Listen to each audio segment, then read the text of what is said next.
What is good, y'all? SG Game Man. It's your boy SmooveGotGame back with another Pittsburgh Pirates rebuild video, baby. And today we're back into yet another episode of year one. This time around, we're going to be focusing a lot more on the scouting, getting our way through it, really kind of knowing the draft class and getting as close to the draft as possible, while also keying in on some of our problem areas so we can know where we kind of need to build out here, at least what some of the problems with this current 22-36 record is. So if you guys are ready for more, please hit the like, comment, and subscribe on your way into the video. And let's hop straight into week 9 of scouting. Well, as you can see here, we're kind of focused on first base, international, right field, in the central, and kind of looking at some of the key pieces for those areas. And guys that we're looking at, we have obviously number 1 on our board here, number 8 on the MLB board, Shane Rasmussen. 84/98 on his potential. He's going to have good contact, especially against lefties. Contact and power, good vision, good discipline. The arm strength and accuracy are going to be there. Not so much on the fielding. He had left field as his secondary, so he could have possibly go after there if we don't have a chance to get him, because we're picking at either 8 or 9. We also have Andres Olivia here, 5th ranked, 4th on the MLB draft or on the MLB board. Also kind of the same type of attribute. This one has a little bit better fielding options, not as good on the arm strength or accuracy. So this will be giving us a little bit bigger of a boost on that defensive edge, but still hitting just as well, potential slightly under. To go to the outfield options, because you know we don't have to just get the corner outfielders, we can get a center fielder and move them to left and right. And that could be a possibility here with Herbert Beal, 7th on our board, 41st on the overall MLB board. So a huge jump there. Good contact, vision would be lacking, has great speed, it looks like, and will come in with good speed. Fielding is okay, so like I said, we can move him to like left or something like that, but very high potential. It looks like it could be at 78/96. We also got Scott Vogt, who is 100% scouted, defensive specialist at 13th on our board. 99 possibility on his fielding. He's going to come in with 82/92. He's going to be great in the field immediately. The bat, it's going to struggle, and then looks to be around average, so probably like a 260 hitter, 250 hitter. But it's going to give you amazing defense. Could definitely play in the right field where he's supposed to, and has good speed, so could possibly place a little bit of center field too. Next, we got Victor Gonzalez. These are all guys that I'm looking at potentially with our first 2 picks. We have 2 first-round picks, so we got to make sure we hit on both of those if possible. And Victor Gonzalez is somebody that I think could be that second one, 37th on the overall MLB board.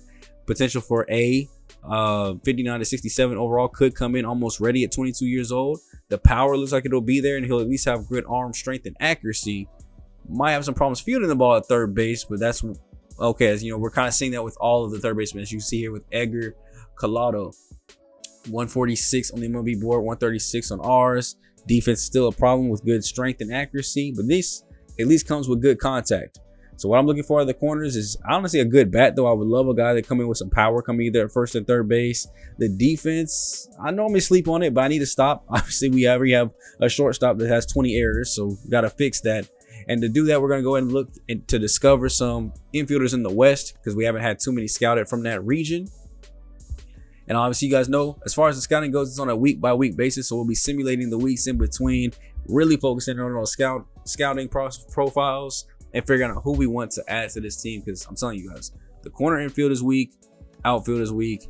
The pitching staff right now is weak, as you can see. All these 5 ERAs and everything like that. We've given up 10 and 8 runs in the last two games here. We have stopped the Dodgers bleeding a little bit with 2 and 3. The offense decided to fall asleep for us. But pitching is still a huge problem for us.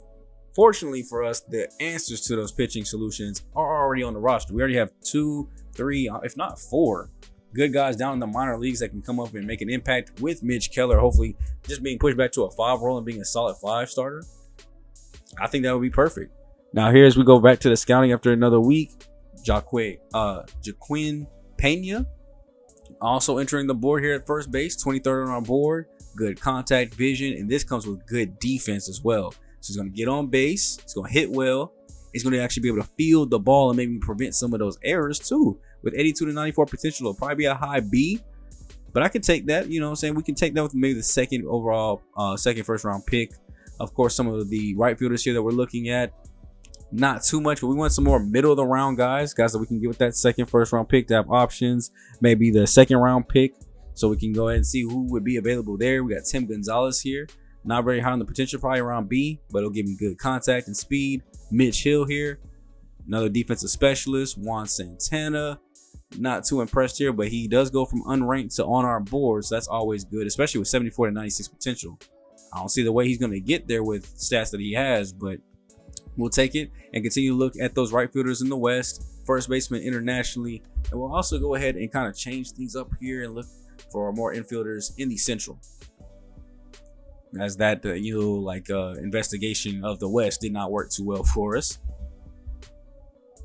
So you see here we win another game there, 8-5. So the offense towing up. 2-game winning streak against the Cardinals. Can we get the series sweep? Not exactly. So another L there, but wins come far and few in between. So anytime we're able to get back to back, I'm happy about it. We answer with another dub, and here down 6-3 to Colorado. We have bases loaded though, with only one out. Why not? Let's get some gameplay in, y'all. We're going through the season pretty quickly. We got to have fun with it some type of way. So a couple of critical situations here and there won't hurt. And here in the top of the 8th, Edward Alvarez has a chance to blow this one wide open. Daniel Bard is on the mound for the Rockies. New logo I see there. Okay. That is different than last year's logo. I think I prefer the old Rockies logo instead of that sea or mountain. But let me know down below what you guys are thinking about it. Is that almost at least score 2 probably? Going down the third base line, we have a 1-2 count here to Edward. Swings over the top of the slider in the dirt. And just like that, it'll be 2 outs. The first strikeout for Bard, and he's 1 out away from getting out of this bases loaded situation. It's Ke'Bryan Hayes, who is 2 for 3, a double and a single in today's game. You see the dinosaur the old Barney looking at a dinosaur trying to wiggle his way out of this one, but you cannot stop Hayes. He's one of the best hitters on the team. One of the reasons why I think third base will be safe for a little bit is that ball is going to get down into the gap. That's going to score 1, 2, and possibly 3 with ease as that 87 speed comes sliding on in. It's a 6-6 ball game thanks to Hayes. 3 RBI double, his 18th of the season, 2nd of the game. And just like that, he has just tied this game up for the Pirates. I told y'all when these bats get going, we have the offense low-key already to at least be like in the wild card mix if we were just getting okay pitching. But the fact that we're having to score 7, 8 runs a game to get dubs, I mean, you just can't win like that. So they're going to go dig deeper into their bullpen, bring Austin Gomber in the game here. Getting a lefty in to come in and face O'Neal Cruz, who is 0 for 3 on the day. First pitch he sees is a 4-seamer upstairs. He's going to take this one the opposite way. This one looks like it'll get down in a similar location off against the wall. About probably a couple of meters away from hitting a 2-run jack over the opposite field wall. Instead, it'll just be his 19th RBI double of the season. And just like that, your boys got the lead. And we'll have to see how much further we can keep this thing going. Jack Swinsky up next, almost rocketing one into the outfield wall. So that'll go ahead and get down 0-1 here over the top of the circle change. Still nothing to do there. Batting 200 with runners in scoring position. Gets an upstairs slider. Takes it opposite field. If it gets down, it's good, but it will not. Great defensive play in left. We're going to bring that Aroldis Chapman. Great season so far. The ERA is sub 2, down at a 102. Batting averages are all looking good, especially against lefties. 0.98, I should say. As we're going to look to shut down 9-1-2 here and get things to our closer in the 9th. Chopped on the ground here. Going up the middle is Peguero. Will not get there.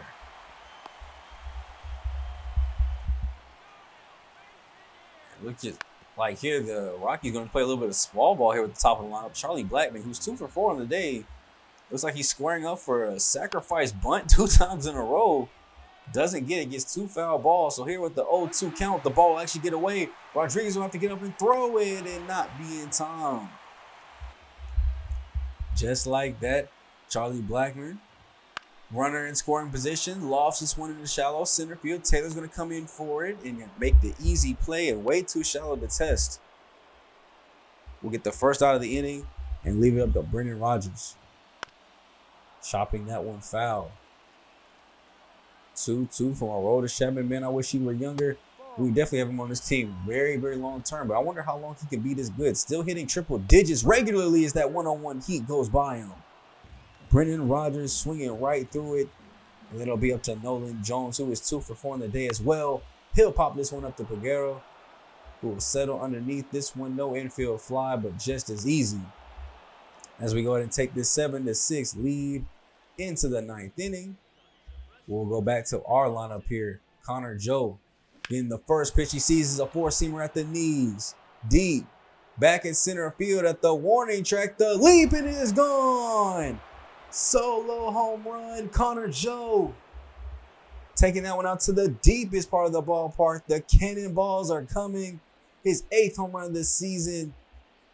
And I did not see that one coming at all. That was just at the knees. Looked like he just got a little bit of loft to it, but it just kept going and going and going. And you know, Coors Field is noted to have that air that just carries the ball like a feather.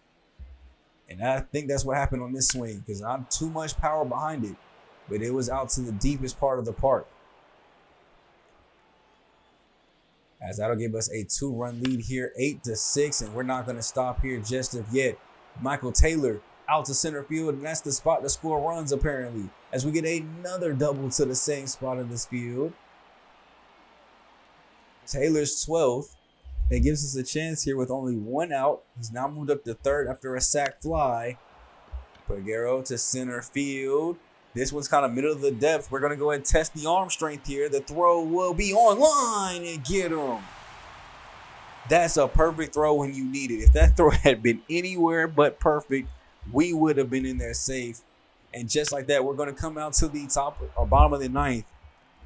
Roldis Chapman's still in as David Bednar is not yet warm. So we're going to look to try to get one more batter out of him. McMahon will watch the four-seamer upstairs. Go ahead and heat off on that 102 heat real quick as he got froze looking. And David Bednar will go ahead and come in looking for save number 20 on the young season. All 3 of his blown saves have ended up in L, so hopefully that doesn't happen here today as we just need 2 outs from the young man. We can call it a victory here.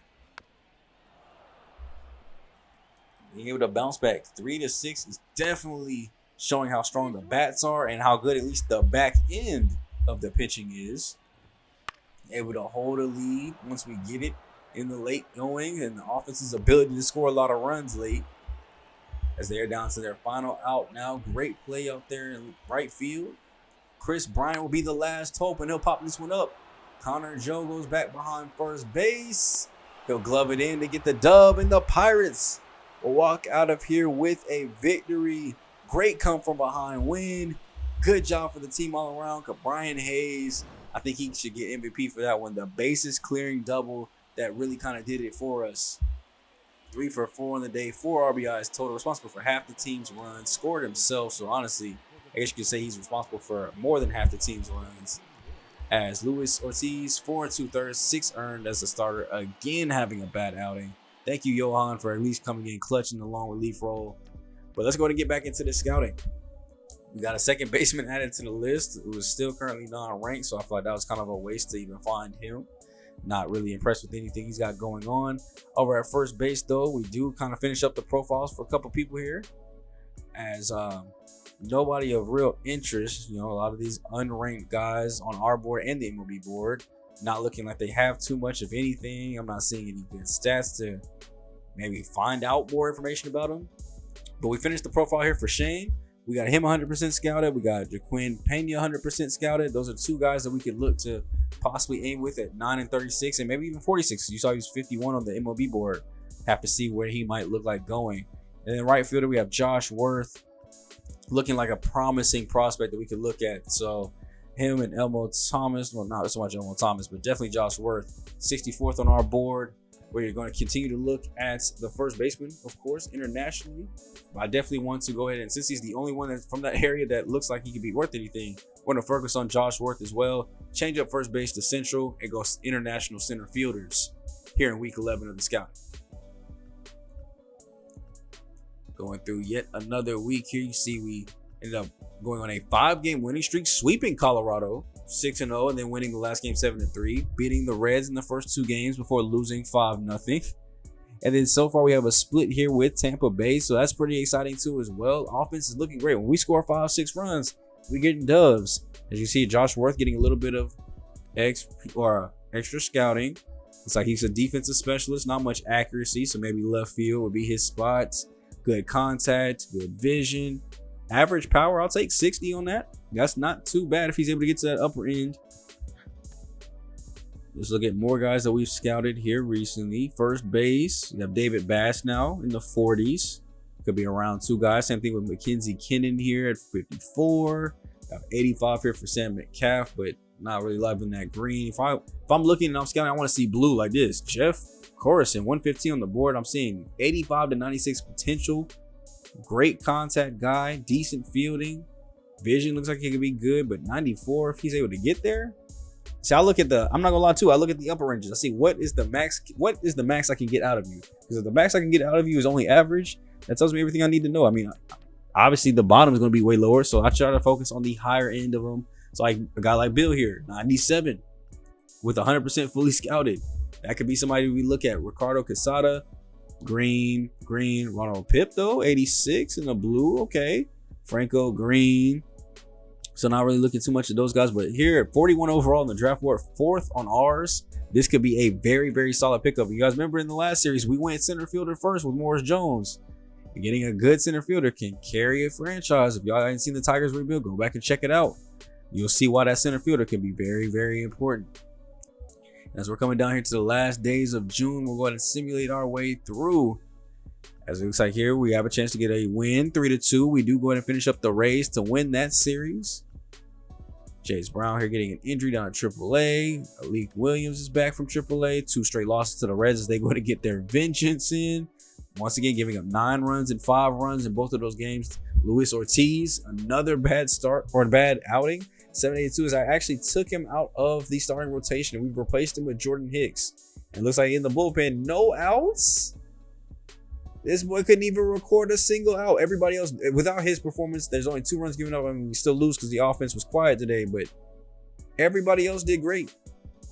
Bailey Falter, great start. 5 innings, 1 hit, 1 run, 3 walks, 3 hits. Great start. But Ortiz, that's outing right there is why we moved you to the long relief role and why he might get sent down to the AAA level, honestly, if he doesn't straighten out here soon. But today we're going to get into a full game where we go ahead and focus in and watch his replacements. As you can see, actually, this has been a series too where the bats have gone kind of quiet. I mean, only 3 earned runs, 284 batting average for their offense. We are doing a lot of things wrong in this series. You can combine those games together, we still wouldn't have won a game. Leaving things for us is Hunter Green. 16 starts, 5-5 record. The young phenom, the young heat flamethrower. Y'all remember in the Red Series, he was the ace of all aces. And honestly, in my series so far, it's a battle between him and Tree Scuball, who's my favorite pitcher. Because honestly, pitching with Hunter Green is so relieving. You don't really stress too much. If you get behind an account when you have to lay a fastball over the middle of the plate, you can just throw that heat in there. Look at that, 99 off the bat, straight fly ball. You know he's got the heat. You know he's got the breaking balls to throw out of there. But that's enough glazing over the opponent's team starting pitcher. Let's get some offense working here as Taylor grounds one over to short. And he's out at first base. Once again, getting some CPU versus CPU gameplay. So let me know down below, you guys, how you guys like this. If you guys want to see more of it, continue throughout the series. If you want it only for like key postseason games, for other teams. But here today, we're going to get it for these key home runs. Connor Joe solo shot out to left. I was sure Hunter Green was going to be beasting today, but maybe he's off his game. That commentator curse, I was trying to glaze on purpose, y'all. We was trying to give praise on him so that way he would mess up and give up bombs like these. Joe's 9th home run of the season. Pulled that one out the left field over that tall wall. No green monster, but still way too hard to leap on. We have an early 1-0 lead for our squad, and the inning is not over as Brian Reynolds will go ahead and walk his way over to first base. Leaving things for O'Neal Cruz. Kind of a slow start to the season. Still batting .250. Was hoping this average would pick up around this point, but so far, not the case. But one thing that is picking up is his vision as he watches 2 sliders in on the belt. Full count here, 3-2. Cruz pops that one up. Had to swing in it though. That was going to be a call strike if he didn't, but it's opposite field. Oh, that died at the warning track. I thought we might have seen another one get out of here or at least hit up the wall. But we'll go ahead and hand things over to Jordan Hicks, man. We traded for him to come over here and be a starter. Well, actually, I traded for him thinking I would have him as a long reliever, but he started the season as a starter. That's why he has 5 starts. And It looks like he might finish the season as one here. As Ortiz is not ready for prime time yet. We're going to get a look and see if Hicks is ready for prime time. Or am I going to have to go look for... Am I going to have to bring up somebody like Domingo Yerman down in the AAA level, who's actually pitching very good. He's actually the second highest overall starter. So why he was at AAA, I don't know. But, you know, kind of in our own universe now, so I wasn't going to purposely bring him up unless he started showing stats. He is 33, though, so it's not like he would be up here long. He would be up here just to finish the season there. As Jordan Hicks is down on the ground still after that ball hit his ankle. Manager comes out and everything. We're looking. Checking on the ankles. He gets up on his own. He'll stay in. He'll kind of just walk it off. Have to see if that affects his pitches at all. But, you know, runners aside, there will be a runner at first base now because of that. And now there will be at first and second as that base hit gets into left field. We're already starting off the game worrying about Hicks. Can he go into this game long term with an injury or a potential injury in bad pitching? Matt McClain batting at the 3 for the Reds, batting .273 this season.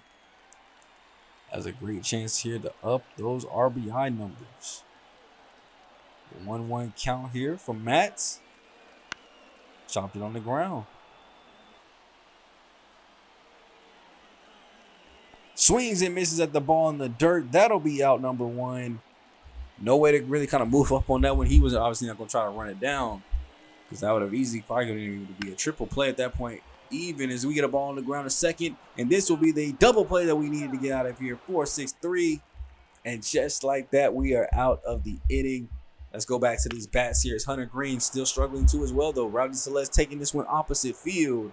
It'll bump up against the wall. Does Celeste have enough speed at 4 to get the second?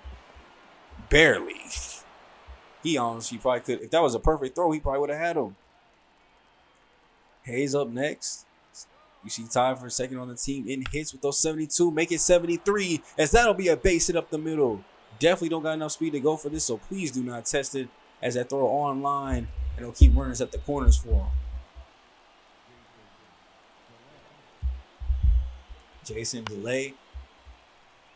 Backup catcher in now, batting .280. As you know, our catchers are the injury situation we got going on there, but this ball will be out to opposite field, going back near the wall, and the backup catcher hits the wall, back, and backed up over the wall. His second home run of the season up here at the majors since getting called up from AAA, and he's honestly looked better than the actual backup catcher here a little bit. So we'll have to see which one actually gets the call down. I think he's in his 30s. Man, Ryan Telez did not have to sun him like that. You say how he was just glazing down at him, like standing way over top of him like that. He did not have to do that. But 395 feet out to opposite field too, showing the opposite field power, and gives us a 4-0 lead for Jordan Hicks to go ahead and carry on with. You've got your lead. Now you just need you to pitch decent. Give me 5 innings here. Strong work. We'll go to the bullpen and close this one out. This is what I like to see. Ground balls that lead to outs. TJ Friedel coming up with nobody on. 1-2 count here as he watches that screw curve off the outside. Great vision there by the umpire to go ahead and get that call, strike in. And now we have a chance to go in and sit him down here in the third. Will Benson will come in yet again after getting that hit last time up. Still getting on base, just this time through the walk. Making sure that the inning will continue here for the Reds. Matt McClain will be up next. 1-1 count. Watches the sinker go out the plate outside. Chopping the screw curve into the dirt. So trying to set him up to chase something here. Hicks. Set. Throw. And that's popped. That's going towards the gap. Right fielder's heading back. Warning track. Wall, and it is gone. Almost a similar home run to Jason Delay. Maybe it's Delay. But the Big Red Machine hits another home run, man. His 12th of the season for Matt McClain. And y'all remember how much we was rolling on that Big Red Machine? Playing all of our old teams. As it looks like this old team looking like they're trying to get a dub. And dang, they did not have to sun him too. They both looking at him like they got him perfectly in the middle. And they're looking down on him. That's crazy. But but for real though, we're gonna keep this bottom of the third going because we still need to get out of it as we give up a base hit right after the homer. As y'all know, I love to see how they respond after giving up a home run, and this is not a good way to do it. Not only do you give up a home run, but then you have a long at bat with Jonathan India right after. Full count here, 3-2. Can't believe he's hitting at the 5 spot. It's kind of low in the order, I feel like, for him, and that leads to us getting a ground ball out, so I'm okay with it. Let's keep things going here in the 4th inning. Spencer Steer watches the screw curve in on the hands. That'll be strike 3. Outside of that 2-run homer, haven't really seen too much trouble here from him. He's kept the pitches pretty well. He's mixing in the pitches pretty well. The break on the screw curve is looking good. As we see another one here actually get taken out to the outfield. And just as I start giving praise, it's a solo home run giving up to the pitch I was giving praise to. Left that screw curve up in the zone, and Christian Encarnacion, I believe it was, hits home run number 19 on the season. Man, I cannot believe he just gave that up. That was, well, I hope that wasn't the location that I was asked to be in. That pitch was left way too high up in the zone. And now they got a, what is that, a Viking helmet? My boys want to be Minnesota so bad. Nah, I'm just playing. But for real, we got to slow down the bleeding. At least it's still only 4-3 though, so it's not like we gave up the game here. That's out into the outfield. That's going to get down in the gap for a double, most likely. We'll have to get this in quickly so it's not 3 as he goes ahead and jogs in for 2.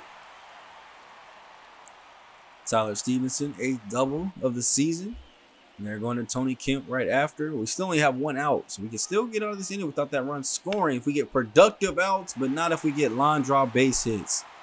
Sinker off the edge of the plate, trying to get the ground ball, ends up being a liner. That's an RBI base hit, or actually the RBI double as Tony Kemp smartly moves his way into second base. A lot of speed there must be, so any base hit, we got to watch if he comes to the plate or not. As that does top the game 4-4. We do get a strikeout, though, to start at the top to get the second out. And then Benson pops this one out in the left field, going back near the warning track. Is going to be over the head. Just out of reach out there in left field. And that is an RBI double for the Reds. And this inning has turned from us being up 4-0 to now being down. Looks like 6-4. As this throw is going to have to come in fast from Michael Taylor. Throw to the plate is not in time. Benson is in. McCain gets an RBI base hit. And the inning still is not over. We've already given up 4 this inning. And it's an 0-2 to come. Oh, that ball got away. That's off the kneecap. He's going to come out, no throw. A base hit. Can he make this one easily 4-7? Can we please stop the bleeding? 1-2. In on the knees. That one's going to also be off the glove. Throw's going to have to go down to third base as he had trouble finding it. And now the runner's at third. It's off of 2 wild pitches alone. So let's throw a third wild pitch. Actually, thankfully, we're able to glove that one. I thought that actually got into the outfield. Good play there at second. We get the final out. They go to their bullpen, bring in Sam Maul to go ahead and step into this game here. So we go ahead and jump forward just a little bit here to the top of the 6th. Still down 6-4. Offense is kind of gone a little bit quiet here since that 3-run home run early. We would love to get a little bit more action here if possible. Reynolds with the full count. Chops this one on the ground. Right over to shortstop. The throw will go over quickly to first base, and they got him. O'Neal Cruz up next. He's already 0 for 2 on the day. Why not make it 0 for 3 with the strikeout at the knees? And then we got Rowdy Tellez. He had that double down the line earlier, so we'll see if he's able to do something. Once again, going opposite field, back towards that giant wall and left. And that ball is out of here. Solo home run into the outfield. Another opposite field shot, his 12th of the season. I don't know what it is today with the opposite field home runs, but everybody's loving taking that ball away. Knocked the double down the line and left. Knocked a home run into left center. And just like that, it's a 6-5 ball game as we go ahead and take things to the bottom of the 6th. Not able to get any more run production there on Maul. But now we're in the bullpen as well. This time it's Luis Ortiz. Didn't you just pitch yesterday? How are you already healthy to get back into this game? You better just lower that ERA. That's all I care about. Just give me some outs here. 1-1 chopped on the ground, and that's going to be up the middle for a base hit.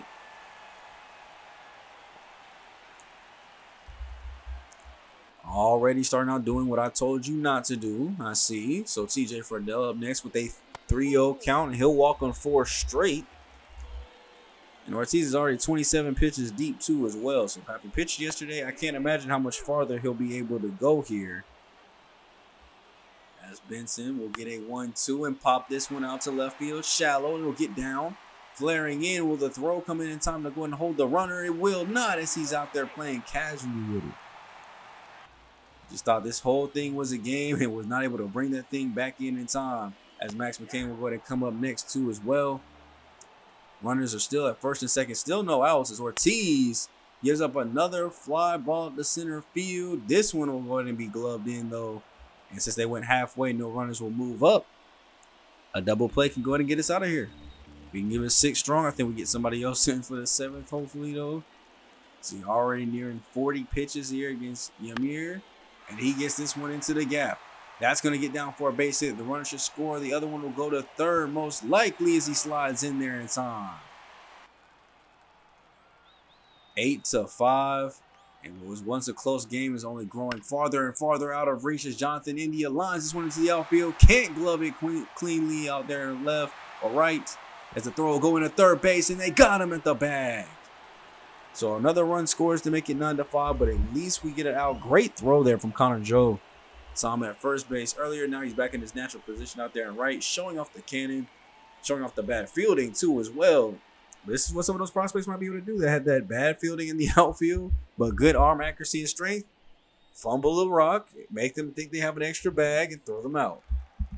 It's a good trick play about 75% of the time. As we go here, bottom of the 7th, 2 outs. Ryan Barucki, who we haven't seen much of this season, will go in and come in and try to shut the door here for us. Hopefully get the 7th and 8th. Obviously, there probably won't be a 9th unless we get a comeback here. But if he can go ahead and shut down these 2 innings, which he's done a great job through the first 2 so far, before giving up this double to TJ Friedel. Will Benson, 3 for 3 on the day. We have not been able to get this man out. He's also walked 2 as well, as he will swing through that upstairs slider. And we finally get to sit and retire this man for once. 1-2 in the dirt. Ryan checks at second. Goes to the plate here while delivery, and that'll be a base hit that gets down to the outfield. We're going to have to come into this thing firing. I think he's going in for the plate. He is. The throw will not be in time. TJ Friedel, just enough speed to go ahead and slide in there safely and make this 5-10. As Matt McClain will come up and chop this one over to first base himself and in the 7th inning for us. And just like that, we got to come out, double our score. If we want this to go into extra innings, we'll have to do it against the bullpen, man. Ian Gabat, I think his size is 22 games this season, a 1.69 ERA, 24% strikeout rate. That means he's striking out basically 1 in every 4 batters. We only got 3 left, so hey, that means we could be no risk of a strikeout here. As we're down to our last 3, it'll be 7, 8, and 9. But Hayes is a great 7 hitter that probably should move up in the lineup. Maybe sometime soon if he keeps dominating like he is. 1 for 3 on the day, though, so not very dominant here. As he will take that upstairs curve in foul territory.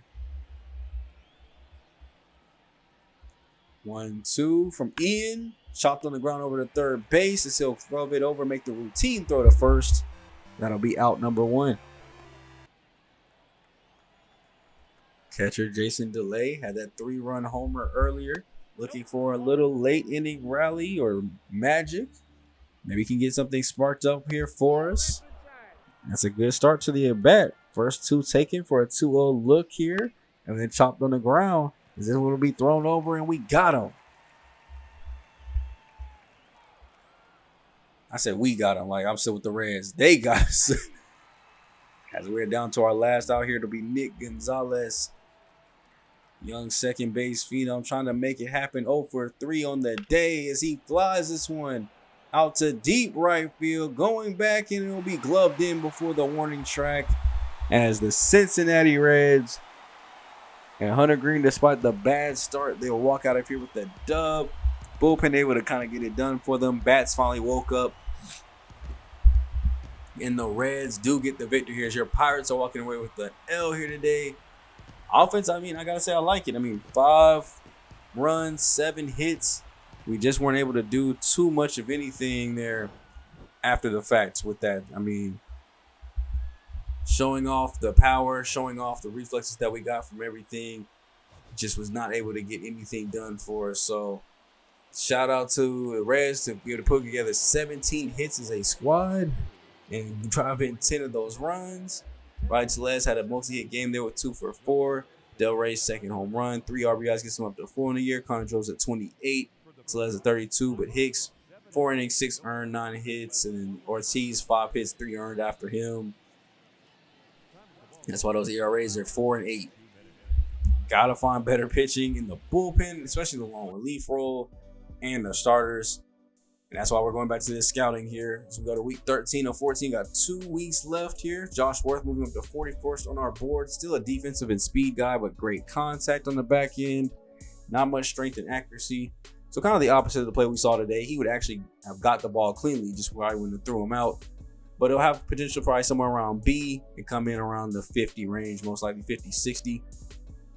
So we're looking to see if there's anything promising in left field that we wanted to look at. Everybody kind of looking okay. Some decent like late round picks and decent potential overalls. You got Leonardo Malinkina here with 71 to 92 potential. So probably around B at 62nd on our board, kind of slipping back from the MLB board. So not too keen in on that, but 19 years old, plenty of time to grow.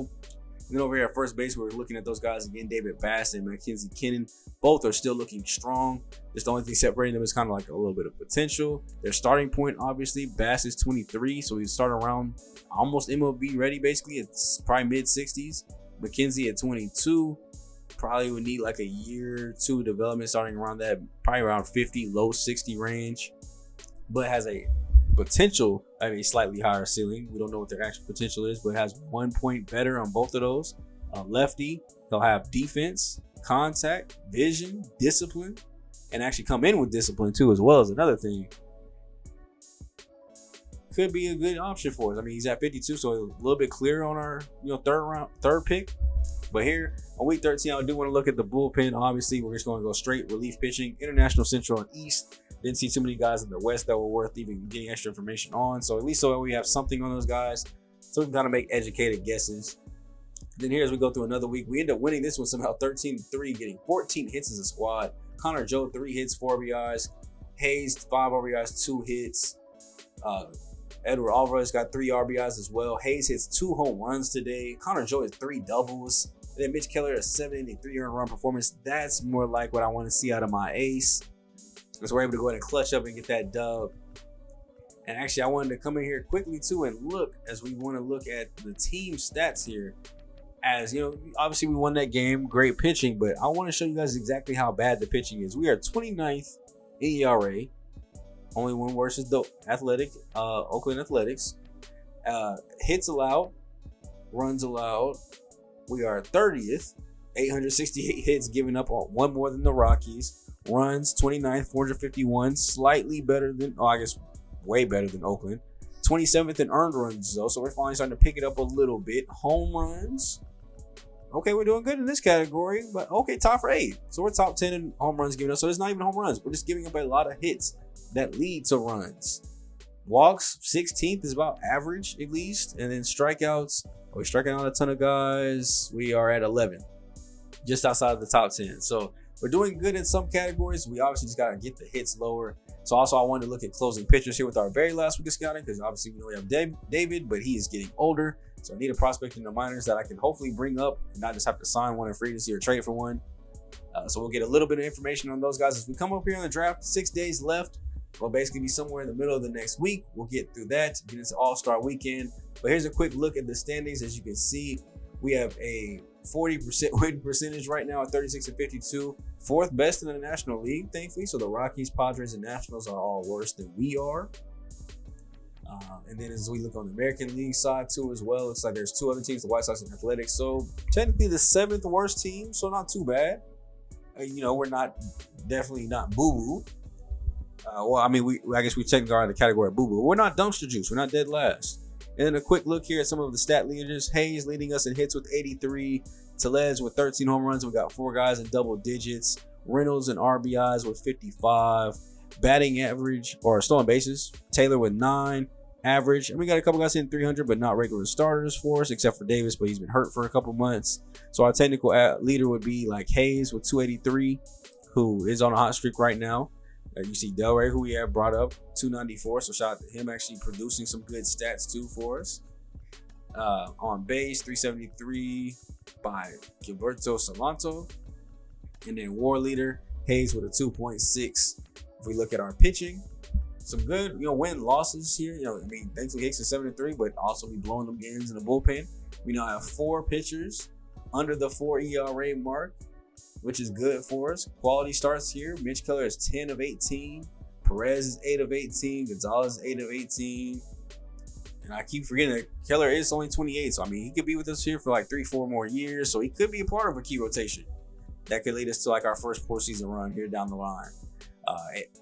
Bailey Falters 6 for 17, 3 for 15 for Ortiz. Hicks has almost as much as that, way less starts. And then Keller leads us with WAR with 2.7. A couple guys in double digits with the strikeout per 9, but Ortiz actually has a 9.5. So he's a strikeout guy, but also gives up a lot of walks at 5 walks per inning. And then hits, he's actually not up that high. He doesn't even get up 100 yet. Keller has, Perez has, Johan Alvido as a long reliever has with 108. That's part of the problem here with us too as well. And one last thing I did want to explore here was actually a trade offer. Jack Swinski has been playing terrible for us. He's one of our best center field prospects, but he's played so bad that I am kind of interested in maybe a trade here. I saw that Pete Crow Armstrong was on the Cubs trade block. A potential 22 years old, 74 overall. So what they'd be getting is a more developed prospect. Maybe not as high of a potential with the B potential, but he's 3 years older. He's actually been at the major leagues. He's produced, and he's a 77 overall. Pete Crow is on their bench, just like Jack is on our bench, which is why I think this makes sense. And we'd be giving them somebody with a little bit more experience while we're getting somebody that's going to need time to grow.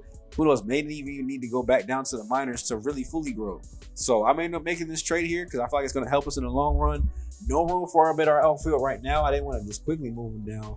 But Brian Reynolds, Connor Joe, and Michael Taylor are holding it down.